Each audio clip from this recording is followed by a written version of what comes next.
name is Liz Partsch. And I'm Paul Rowley. And welcome to Farm and Dairy's virtual newsletter. We'll be giving you a rundown of all the news this week. And I think this was a pretty jam-packed week. It really was. Yeah. So we're going to buckle down right now for this Let's do story. it. All right. So this week, I wrote about whether immigration raids on farms in Ohio and Pennsylvania will happen. Oh, wow. Yes, and if you've been following the news, this week, you've probably seen a lot of conversation surrounding immigration raids. Yeah. Really just in the past several weeks. Right. So, my story kicks off with the story of Baldemar Velasquez, a domestic migrant worker who, traveled to the Midwest growing up to pick, fruit and vegetables with his family and his 8 siblings. And he would do this during the summer and just like the summer and spring months when the crops are really in season. Yeah. But this lifestyle was really hard and it had its challenges. He faced lots of them as a migrant worker, which led him to found and create the Farm Labor Organizing Committee. Oh, wow. And that was in 1967. Wow. So it's known as FLOC, and it's a farm labor union, which kind of advocates for farm workers. Yeah. And it has led to many changes, including better wages for farmers and farm workers. Yeah. And changes to the U.S. Department of Agriculture's H-2A visa program for temporary workers. Nice. And remember that program because we're going to get back to that. Okay. But today, farm workers, they face a different set of challenges. And Velasquez says, there's a lot of fear in the farm worker community and just in agriculture right now with what's going on. And why is that? Well, that's because whether the Trump administration will be conducting raids on farms has really just been up in the air. Yeah. Since ICE raids, which is the U.S. Immigration and Customs Enforcement Agency, that's what it's known for, really since they started ramping up these ICE raids in January. So just this and this, what I'm talking about now, is just going to be in the month of June. So on June 12th, President Donald Trump said that raids would be paused on farms. But then several days later, on June 17th, ICE agents were told to continue conducting worksite enforcement raids on farms. Oh, so that was very quick back and forth. Right. And then as of June 20th, Trump kind of went back again and said, in the case of good, reputable farmers, they can take responsibility for the people they hire because we can't put farms, out of business. Mm-hmm. So he's really saying, farmers are important. We don't want to hurt them. Yeah.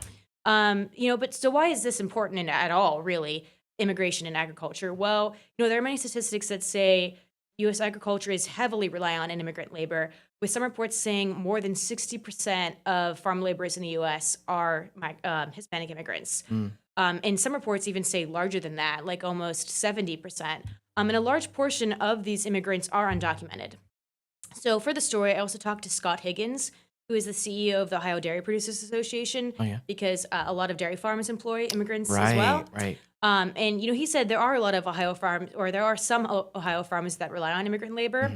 And Higgins, like many other representatives of farm organizations, see one already existing USD program as a way for U.S. farmers to get legal immigrant labor. Okay. They see this this program, but to do this, have this program do that, there needs to be a massive overhaul, and that is the H-2A program that I talked about a little bit Right. before. Okay. Got it. So the H-2A program allows farmers to apply for seasonal immigrant labor. And to get a perspective of how this program really works, I talked to Sarah Zost, who is a 4th-generation apple farmer in Gardners, Pennsylvania. Cool. And her workforce is made up of 75% H-2A workers as of recently. Wow. But she says there's a lot of challenges she's faced, including the application process, which is often difficult and expensive. And one of the most important things she mentioned was that the program keeps getting more and more expensive each year. Oh, no kidding. Yes, and that is because of something called the adverse effect wage rate. Oh. Yeah, so this kind of calculates the wage rate that employers must pay H-2A workers annually by state. So each year, this price kind of continues to go up. Okay. Which makes it harder for farmers to be able to afford this labor that they're relying on. Yeah. So the program, and then another problem with it is the program is also only available to seasonal work, which completely excludes dairy farms and other operations that require year-long labor. Yeah. So many farm organizations, including the Pennsylvania Farm Bureau and the American Farm Bureau Federation, have really been pushing for H-2A reform for the past several years, but nothing has really happened. Zost had said to me that it's because when bills get proposed for it, it basically becomes an immigration debate and a border security debate in Congress instead of, only focusing on fixes and improvements to the H-2A program. It really, it's not focused on the right thing. Yeah. So basically, to sum it all up, We don't know if ICE will be knocking on your door. Oh, wow. Yeah. But Higgins reminded farmers to have their I-9, forms and other important employee documents together, just in case you get audited or ICE does end up coming. You have those together, and you'll be better for it. Wow. Yeah. Yeah. So to read more about all of this, Mhm. you can check out the paper this week or visit farmanddairy.com. Because it is not going away. It is, Yeah. Wow. What a layered story. Good job on your reporting. thank you. That's heavy. Wow. Okay. Well, you guys, H2O, no, they didn't. H2 Ohio, Governor Mike DeWine's signature water quality initiative has been, since its birth in 2019, a really rare bipartisan success story. Not many of those to go around these days, really. Yeah. Farmers, scientists, nonprofits, government agencies, they've all really rallied behind it as they seek to help reduce phosphorus runoff that we know in large part is driving those harmful algae blooms in Lake Erie, as well as, poisoning some of the other waterways that we have in Ohio. But H2 Ohio, its progress and its work has actually been kind of successful. There's some debate about how well that it's working, but let's look at what we can credit in part to its effort. Phosphorus runoff, for example, dropped from a peak of about 13.5 million pounds in 2019. That phosphorus runoff, a really main driver of those harmful algae blooms, to about 7.6 million pounds in 2023. So that's quite a steep drop off. Over 18,000 acres of wetlands have been restored, which is really cool. Wow. And then farmers are just using the fewer fertilizers. They're using better conservation tools and methods. The state and its partners want even more farmers to really join them in that effort. But since nothing good lasts forever anymore, we have to report that that progress is kind of in jeopardy at this point. This spring, Ohio lawmakers in the House, they proposed cutting H2 Ohio's budget by nearly half, slashing it from the $270 million that Governor DeWine had in mind and proposed to around $150 million over 2 years, so the whole biennium. The Senate has really kept those cuts in its own version of the budget largely intact, despite some attempts from different senators to kind of fill the gaps where they can. So why the sudden change of heart all of a sudden? Well, it's really just about spending priorities. You got H2 Ohio being pared down, but the Senate's budget also proposes several things, including a flat personal income tax. A lot of our listeners and readers might have heard a lot about that. That's been controversial mainly among Senate Democrats and those who charge that it would really only mostly benefit Ohio's wealthiest residents. Another big ticket item that the Senate has really procured some money for and set aside is a $600 million public investment in a new Cleveland Browns stadium. So that's controversial for people for other reasons. Presenting that without comment. Farmers, conservationists, and then water quality experts are all sounding the alarm about the proposed cuts to H2 Ohio. A lot of folks have talked about the progress that they've made. You really can't sustain it when you just sort of take half of the budget away from it. Bill Stanley from the Virginia-based Nature Conservancy warned in a press release that funding that size funding cut could really cripple Ohio's ability to tackle algal blooms and then protect also its recreational economy. And while Governor DeWine hasn't publicly pushed back, his office actually declined to comment for the story. His January budget called water quality really critical to Ohio's future. So the final budget with his stamp on it, Governor DeWine's, is due by the end of the month. Until then, we'll just have to see what becomes of H2 Ohio and Lake Erie's waters, and also separately the Browns Wow. as well. Wow, So yeah. but I've been following this one for a while, so we'll just have to see. Yeah, man. Yeah. Yeah, I heard that alga blooms, they actually cause sea lions to cause seizures. Is That's that, right. Yeah. Oh my god. Yeah. So it sounds like, I don't know, it sounds kind of important. pretty Wow. serious. Yeah. Yeah. Well, in other news, Yeah. after months of litigation, Cecil Township's zoning hearing board voted 2-0 to dismiss oil and gas company Range Resources' challenge to its ordinance. Oh, you've been following this for a while. Yes. Yeah. Fallen for a while. And that ordinance, it set a 2,500 foot protected setback from protected structures from oil and gas wells, unconventional ones. So the company filed the challenge in January, and since then, zoning hearing board meetings have just been occurring throughout the past several months, hearing testimony on both sides. The final testimony took place on June 12th, where a solicitor for the township, Gretchen Moore, said Range Resources had no standing because they had no future wells planned, and then also that the fact that the township could still drill in the township a company could still drill in the township because of a waiver Oh, okay. included in the ordinance. Wow. So this waiver really just says that, the company can still drill if it gets landowners, all landowners within that 2,500-foot setback to approve. Okay. Yeah. Wow. So Kimberly Brown, the lawyer representing Range Resources, however, said that the ordinance was exclusionary, citing previous comments made by the Cecil Township Board of Supervisor Chairperson Tom Casacola. And that board specifically voted to pass the ordinance back in November 2024. And Tom Casacola, during a previous meeting, said the 2,500-foot setback would effectively ban oil and gas drilling from the township. Wow. Which is against Pennsylvania law. Okay. Yeah. This comment, however, was made prior to the adoption of the waiver. She also noted comments from the Washington County Planning Commission that advised the township to not adopt the ordinance as the setback would be exclusionary. Okay. So, despite this, it did get passed, or it did get dismissed. And in hearing the news, Tom Casacola, really stood up for his support for the ordinance, saying it was a needed update. The township has really grown tremendously since the initial oil and gas ordinance was created in 2011. Yeah. I mean, when I say, really grown, it's grown by about 4,000 residents Oh, wow. Yeah. since 2010. Right. And that's according to the U.S. Census Bureau. Wow. Or Census, Bureau. Despite this, Tom Casacola did, however, mention that he does believe that Range Resources will appeal the decision in the Washington County Court of Common Pleas. Wow. So, Okay. to be continued again. Yeah. I don't think this is the end, but we'll have to see how this plays out Yeah. moving forward. So. Cool. All right. Well, we'll have to check that one out. You've been following that for a while too. Yeah. It's been like since May of last year, I think. Yeah. So it's been very, very long process. Yeah. Nice. Very So. cool. Okay.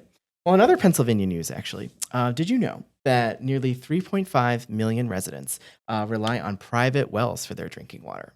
So that's quite a lot of people. Wow, that is a lot. Yeah. And if you are from Pennsylvania and you are watching this broadcast right now, you might want to put that glass down because a new study from Penn State shines light on a silent threat lurking underground: PFAS, also known as forever chemicals.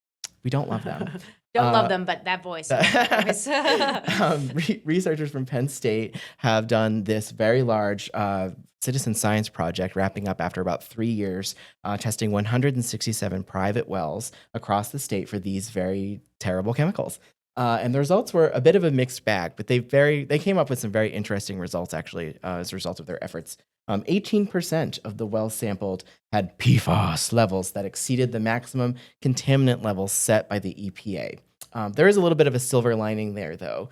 Most wells were within safe limits, and none of the wells reached some of the extreme contamination levels that we have seen and you might have heard reported in other parts of the country when it comes to these chemicals. Yeah. I guess. Right. Yeah, I guess. I guess. Yeah. Here's some other interesting and surprising little tidbits from this study.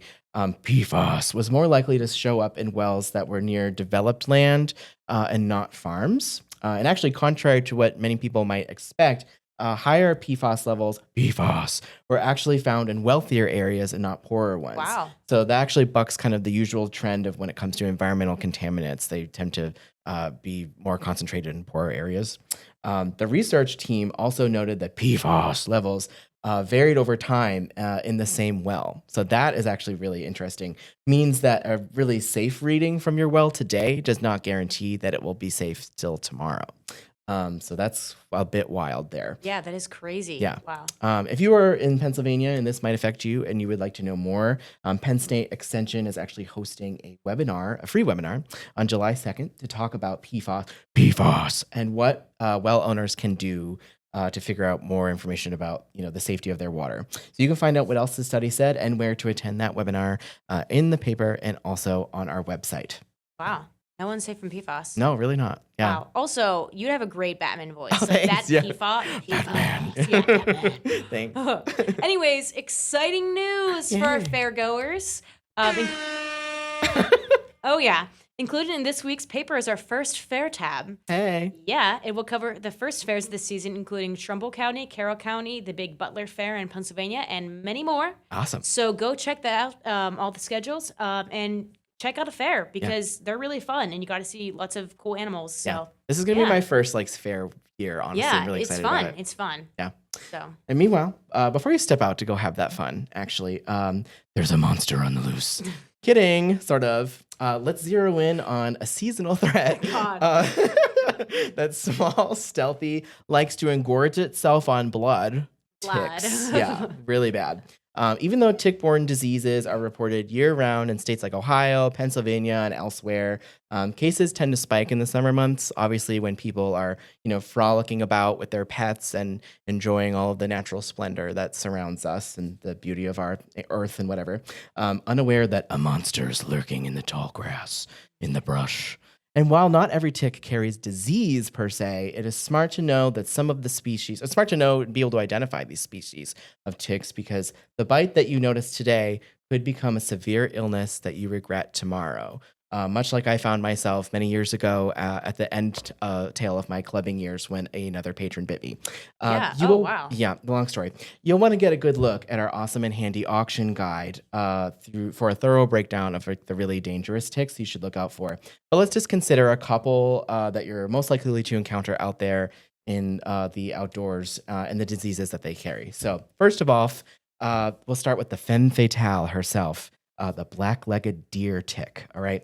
She's tiny. She's about the size of a sesame seed, but don't let that throw you off because she is no dough. She takes after a famous this is what I think personally. She takes after serial killer Eileen Wuornos. Because she hitches a ride with you and then you're done for.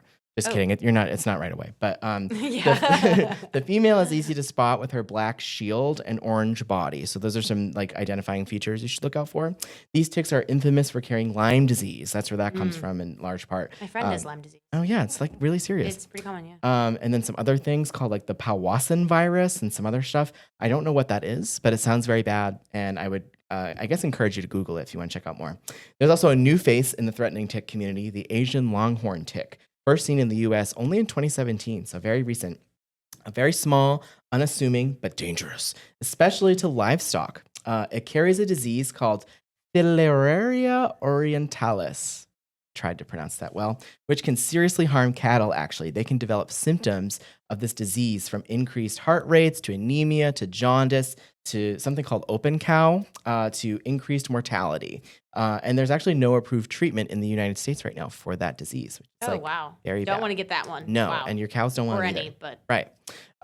Ticks may all kind of look similar to you at first glance, but their backs, and I love this name, their backs are cutely called scutums.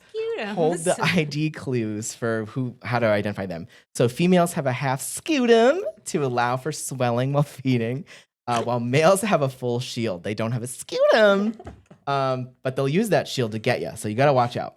So check yourself, check your pets, and know your ticks because prevention is still the best protection. Or if you're like me and you try to stay inside for as long as you can in the air conditioning, just keep doing you and maybe don't step outside where the ticks roam where they'll get you. Yeah. Wow. And that is our top stories for the week. Oh, man. To read the full stories, go to farmanddairy.com or find your local newsstand. And thank you for tuning in, and we shall see you next time. Bye-bye.